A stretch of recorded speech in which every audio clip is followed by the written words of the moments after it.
وَلَا يَحْسَبَنَّ الَّذِينَ كَفَرُوا أَنَّمَا نُمْلِي لَهُمْ خَيْرٌ لِأَنفُسِهِمْ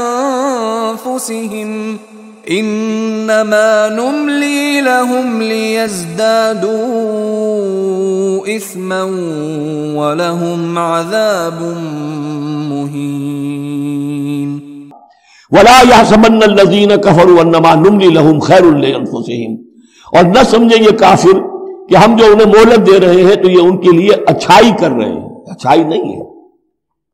کفر کو مہلت ملتی ہے تاکہ اور بڑھ جائے، ثم ازدادوا کفرا، کفر میں اور بڑھ جائے، تاکہ وہ اور برے سے برے عذاب کے اپنے آپ کو مستحق بنا لے۔ اللہ ڈھیل دیتا ہے، لیکن یہ نہ سمجھے وہ کہ یہ ڈھیل ان کے حق میں اچھی ہے۔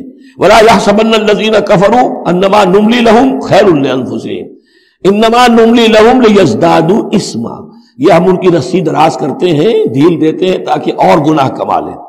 وَلَهُمْ عَذَابٌ مُهِينٌ، اور پھر ان کے لیے اہانت آمیز عذاب ہے۔